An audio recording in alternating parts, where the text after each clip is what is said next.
Bom dia, sou o Dr. Renan Francisco Oliva, médico neurologista. Hoje falando um pouco, depois de mais de 3.000 perícias realizadas, né, fazer um vídeo explicando um pouco do que se trata a perícia médica, né? Então, nós, enquanto peritos, temos a função de, uma vez nomeados pelo juiz do processo, na verdade, de avaliar diversas situações que envolvam essa interface, então, entre o conhecimento médico e o direito. Então, passando desde situações de envolvendo seguros, danos corporais, a incapacidade para o trabalho, que muitas vezes é alegado, né? Situações de deficiência física ou mental, avaliações de erro médico, de tratamentos e procedimentos não contemplados, seja pelo SUS, pelos planos de saúde. Então, o trabalho do médico perito ele é bem amplo, bem variado, né? Nas mais variadas áreas do direito. Então, passando pelo direito civil, pelo previdenciário, trabalhista, securitário, né? E o trabalho pericial, na verdade, ele consiste numa avaliação que deve ser isenta, então o perito ele não deve tomar partido e favorecer nenhuma das partes envolvidas no processo, né? É como se ele fosse os olhos do juiz no que se refere a aspectos técnicos do processo. Então, se avalia, se inicia a perícia, na verdade, vendo o processo em si, né? Então, o que cada parte está alegando, para daí se buscar se a pessoa ela realmente procede ou não, claro, né? Dentro da parte técnica, o que está sendo questionado. A perícia ela se inicia pela entrevista pericial em que se procura entender tanto o histórico do periciado, seus problemas de saúde, como foi a progressão, medicamentos utilizados, que tratamentos ele fez, se houve melhor ou não, né?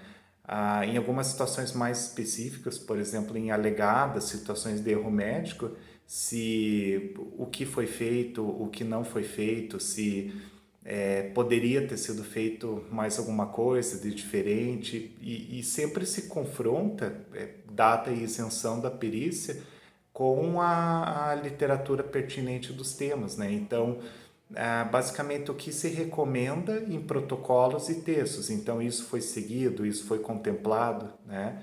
Se avalia, então, os documentos e exames que o periciado ou traz na perícia ou que foram juntados, chamamos acostados aos autos, né, que foram juntados eletronicamente no processo. E aí passa-se a confeccionar um relatório, que chamamos de um laudo pericial, que ele deve ser um laudo científico, técnico, então costumamos falar que o mais técnico possível e descrevendo então o que cada parte falou, o histórico do periciado, o seu exame físico, o resultado de exames. E aí a sessão mais importante se chama discussão do laudo, em que pegamos todos esses dados coletados que o periciado comentou, de exames complementares, e confrontamos com a literatura, né, com protocolos, com diretrizes, para se avaliar se realmente, de fato, o periciado apresenta um dano, qual a repercussão na sua vida, se ele precisa ou não dos tratamentos que ele está solicitando, e nas ações de erro médico, se realmente houve uma falha e em havendo dano, se o profissional ou a equipe poderiam ser responsabilizados ou se são devidos a outros fatores. Uma vez pronto o laudo pericial, normalmente pelo Código de Processo Civil se pede que ele seja juntado em até 30 dias da realização da perícia.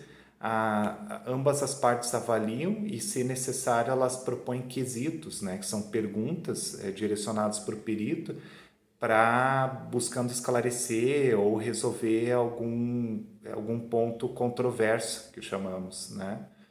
E tanto os quesitos iniciais quanto os complementares, eles sempre são avaliados pelo juiz do processo, principalmente para se determinar se eles dizem respeito a aspectos técnicos da medicina e se eles são relevantes, né? Quer dizer, se aquelas perguntas que foram feitas, elas têm relação e são importantes para se tomar uma decisão, né? Então, o juiz ele pode não autorizar, chamamos indeferir, quesitos que não vão acrescentar ou não são úteis para solucionar o processo. E uma vez encerrada essa parte pericial, que é um tipo de prova, né?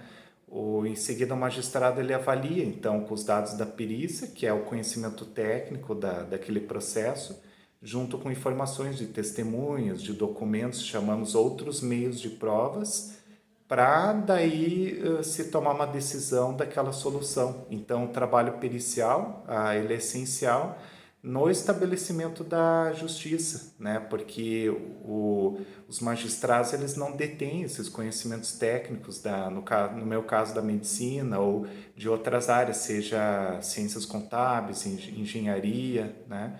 Então a prova pericial, esse documento ele é muito importante, essa investigação e análise de todo o caso para a correta aplicação da justiça. E aí com o objetivo de existir um equilíbrio e de se realmente ter uma decisão justa, procurando não desfavorecer nem uma parte nem outra.